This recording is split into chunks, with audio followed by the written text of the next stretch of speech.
Some remarks on behalf of the House, Representative Chris Lee.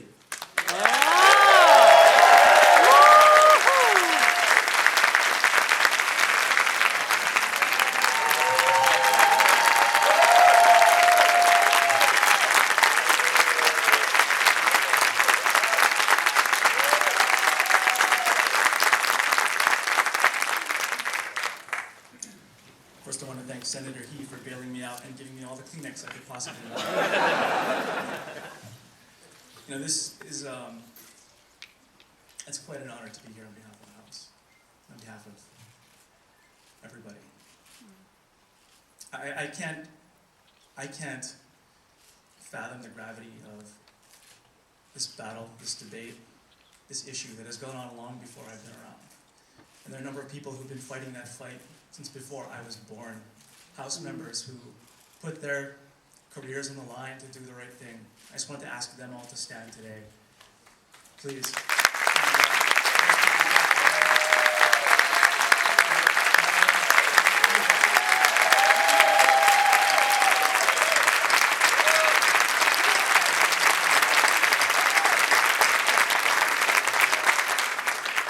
These are the folks who paved the way so that we can have this debate today and we can have this moment here in Hawaii. Without them, we would not be here.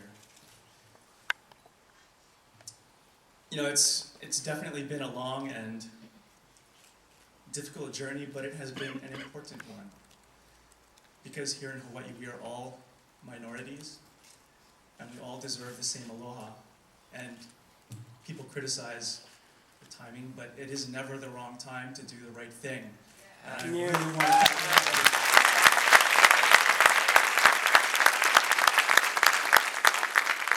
I really want to thank everybody for standing up, because it is not easy, it is hard.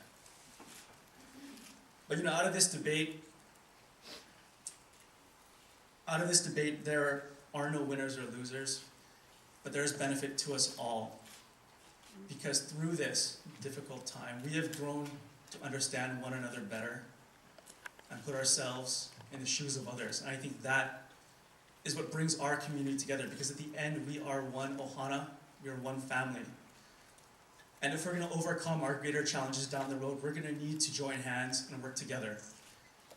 I think this is a positive step in that direction that's going to allow us to do that down the road. There's a vast middle ground in which we can all live, work, and play here in Hawaii.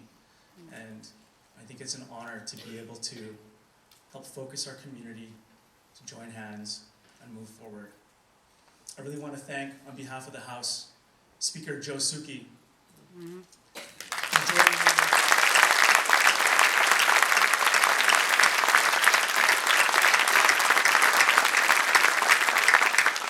And he really deserves one more round of applause, actually.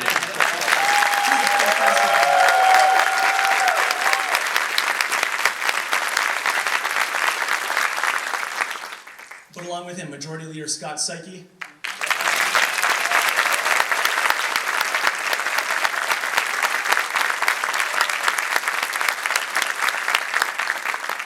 And Chairs Sylvia Luke and Carl Rhodes.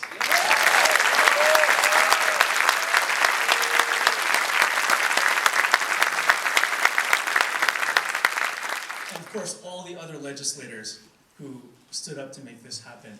And not only them, but also the Senate, Chair He, Senate President, the leadership and the members there, Governor, and most of all of you who've shown up to make your voices heard at the Capitol at a time when they needed to be heard most. Because without you there, we could not do our jobs, we could not hear from the community, and we would not have the support to do the right thing. So thank you so very much.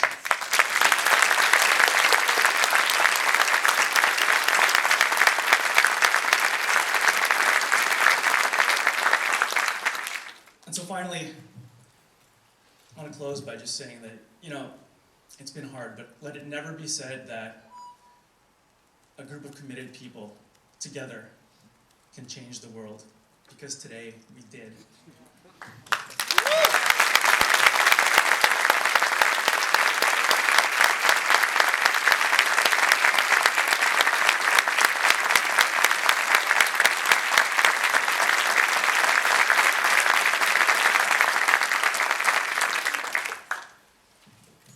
Representative Lee. And now, a man who needs no introduction, the Governor of the state of Hawaii, Governor Neil Abercrombie.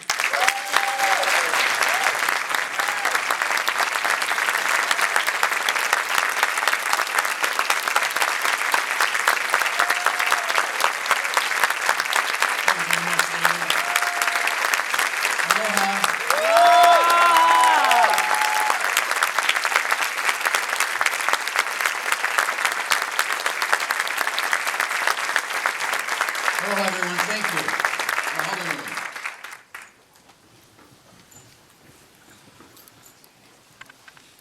Before I begin my remarks, I commented to some today and to my wife that it never, ever occurred to me that I would one day have both the opportunity and responsibility to do something that is as profound in the change that is to come in a few moments. As Patsy Mink was able to accomplish with Title IX, that literally changed the universe for women for all time.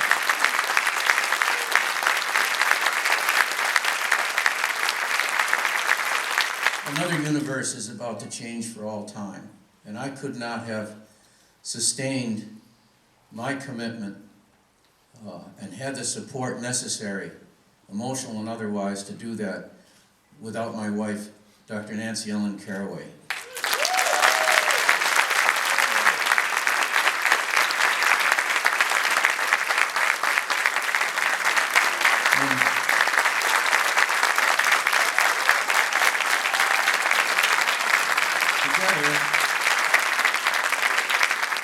Together, we have been instructed and informed in a way that helped to sustain our perspective and our perception of what we needed to do by the work of Tony Kushner.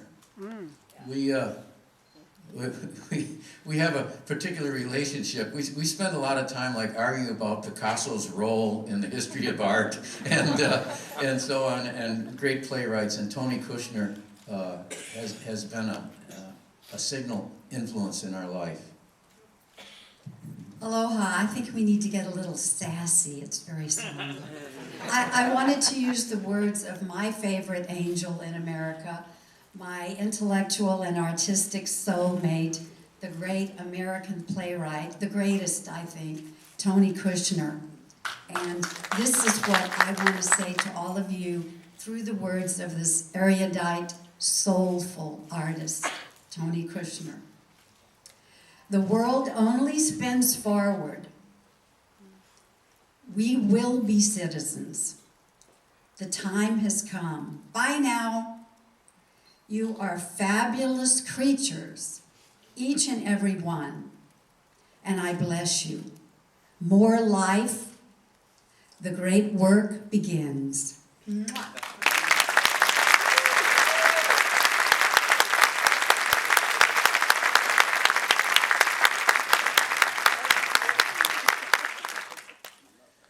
We begin virtually every discourse with one another with the word aloha. And we all cling to that. We all think to ourselves that we know what it is all about, what it should be, what we want it to be. And I thought today, with this profound change that I mentioned about to take place, that perhaps I ought to re-examine it. Because I certainly was going to get up like everybody else and say aloha. And then I started thinking, okay, what am I going to say after that? And I thought, well, maybe I ought to think a little bit about that word, about aloha, about what it means. And I remembered that we actually have aloha and the aloha spirit in our laws. It's in our Constitution. Aloha spirit is the coordination of mind and heart within each person. It brings each person to the self. Each person must think and emote good feelings to others. In the contemplation and presence of the life force, aloha means kindness, to be expressed with tenderness. Unity, to be expressed with harmony. Agreeableness, to be expressed with pleasantness. Humility, to be expressed with modesty.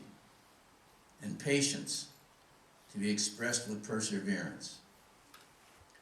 I thought of that especially because when I was asked what my remarks might be, do I have any remarks, when the Senate agreed to the House version of SB 1 and it had passed the legislature.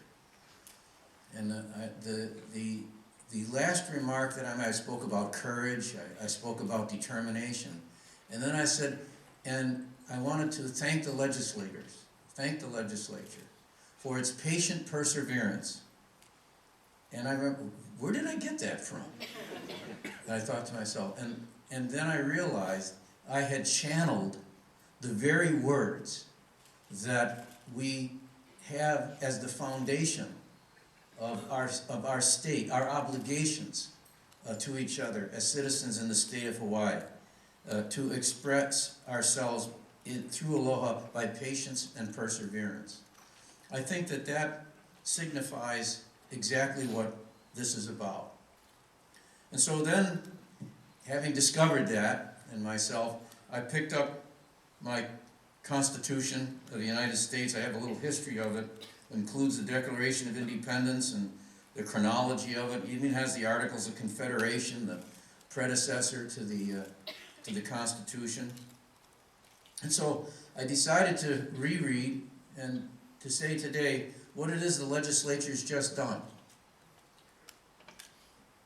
Congress shall make no law respecting an establishment of religion, or prohibiting the free exercise thereof, or abridging the freedom of speech, or of the press, or of the right of the people to peaceably assemble, and to petition the government for a redress of grievance. I submit to you that SB 1 is the epitome of the First Amendment in action.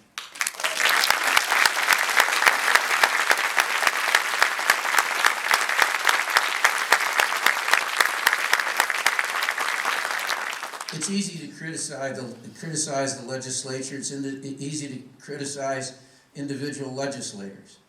It's easy to critique or criticize the actions and words that are spoken. But I will tell you, in time to come, when the history of SB 1 is recorded and commented upon, as it will be, there'll be a lot of master's degrees and PhDs put together around this process over the past, but this immediate one, the past 20 years. But what the legislature had in mind all the way through, including those who ended up in opposition to the bill as it finally emerged, was to see to it that we were able to coordinate civic responsibility and to show respect for and pay attention to the religious beliefs of others that might have put them in opposition. We're human beings. We cannot guarantee that the hard work that the AG and his staff did in working with Clayton and Carl to make certain that this respect manifested itself in the language of the bill. We can't be certain that every word and every nuance has been met. That's what amendments are all about. I just read the first amendment to the Constitution. We couldn't even pass the Constitution originally without putting 10 amendments in. So it doesn't strike me as strange that we may not have a perfect vehicle here today, but we understand that this is in fact the result of a legislative process which had as its fundamental premise fidelity to support for upholding and defending the Constitution of the United States and of the state of Hawaii. And that was done by legislators. Legislators who acted on a premise that they were here to represent, they were in the legislature to represent the greater interests of the public, not necessarily to express their own particular views. And I had recalled and was grateful to have my good friend Professor Henningsen of the University of Hawaii remind me of what I knew was the quote, and I couldn't remember where it exactly came from Edmund Burke's quote in his acceptance speech as when he was elected by the voters of the city of Bristol to the Parliament of the in Great Britain in 1774. And I quote, "Your representative owes you not his industry only, but his judgment. And he betrays instead of serving you if he sacrifices it to your opinion. Parliament is not a congress of ambassadors from different and hostile interests, which interests each must maintain as an agent and an advocate against other agents and advocates. But Parliament is a deliberative assembly of one nation with one interest, that of the whole, not where local purposes, not local prejudices ought to guide, but the general good, resulting from the general reason of the whole. You choose a member indeed, but when you have chosen him, he is not a member of Bristol, he is a member of Parliament." And what happened in this legislature is people set aside even perhaps their own particular views of what might or might not be the greater good, but listened to what their role was in terms of upholding the Constitution. And in moving forward SB 1 in such a manner and with the motivation of acting as a member of a legislature, acting for the greater good. We all have special interests. Everybody in this room has a special interest. This bill is a special interest. It's not a question of whether it's a special interest, it's whether it's a special interest that manifests the public interest and not a private interest. And that's what this bill represents, a melding of the special interest involved, that is to say, the equity associated with marriage, and the common good and the public interest as a whole, which is the upholding of the Constitution that binds us. There have been commentaries in our history with regard to the question of religion and democracy. This is not new to us here in the 21st century. Thomas Jefferson wrote in the Virginia Act for Religious Freedom in 1786, the Virginia Act for Religious Freedom. This question has been before us for a long time. Subject opinion to coercion, whom will you make your inquisitors? Fallible men, men governed by bad passions, by private as well as public reasons. And why subject it to coercion? It's to produce uniformity. But is uniformity of opinion desirable? I say no more than face or stature.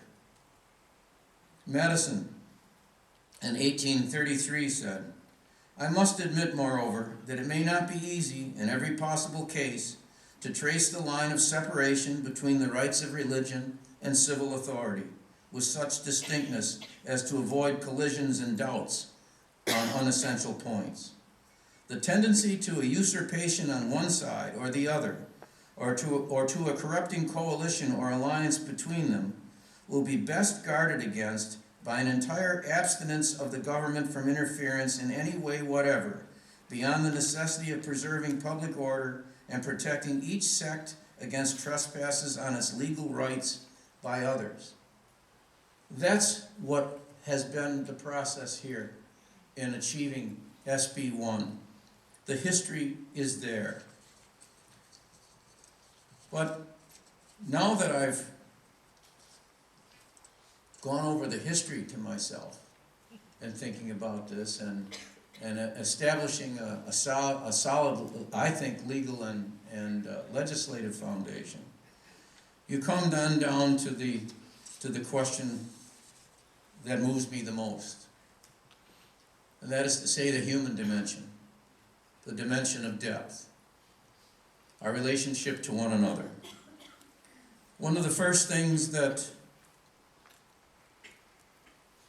I was able to absorb when Nancy and I visited Queen Liliuokalani's home, Washington Place, that is now my honor and privilege to take responsibility for such time as I'm allowed to be governor. There was a picture there as we explored the home of the Queen. And for reasons that are entirely obscure to us, someone had affixed to this picture of the Queen in all her regal splendor the following words: "If we could but see our likenesses, could we not learn to be tolerant of our differences?" That's the Queen speaking. That's the legacy of Aloha. That's the guiding principle that I try to follow. I feel very deeply about the responsibility of being the Kia'aina, the governor. It's more than just words. It's more than just aloha. It's a profound and deep and abiding responsibility. If we could but see our likenesses, could we not learn to be tolerant of our differences? That's the Queen's admonition to us. I think that SB 1 satisfies the Queen's desire that we look to see our likenesses with one another and not to see our differences. And finally, I was moved deeply by some words given to me by our dear friend, both my wife and I, someone with whom we've shared our highs and lows,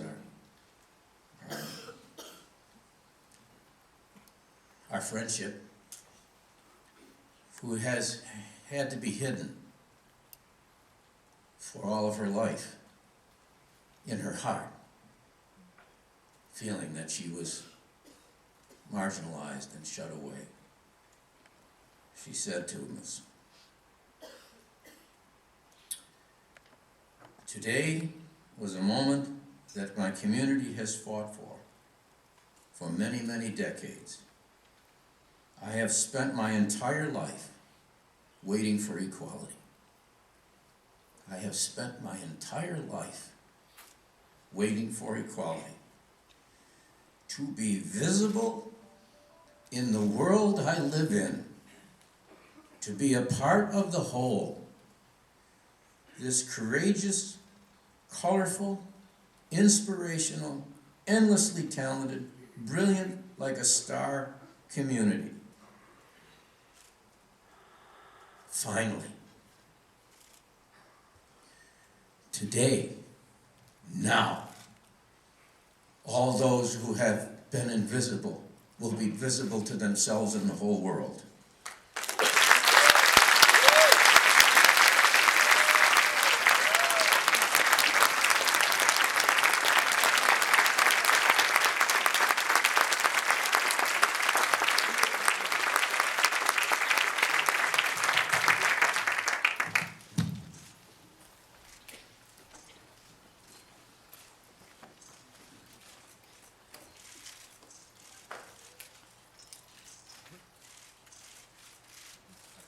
I know there have been other occasions when, because of the significance of the situation, multiple pens have been used with multiple strokes in order to sign.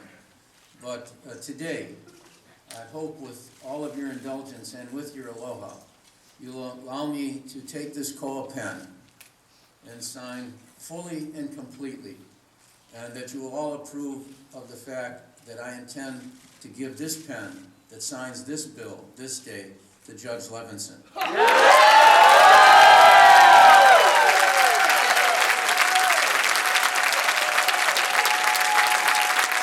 Done.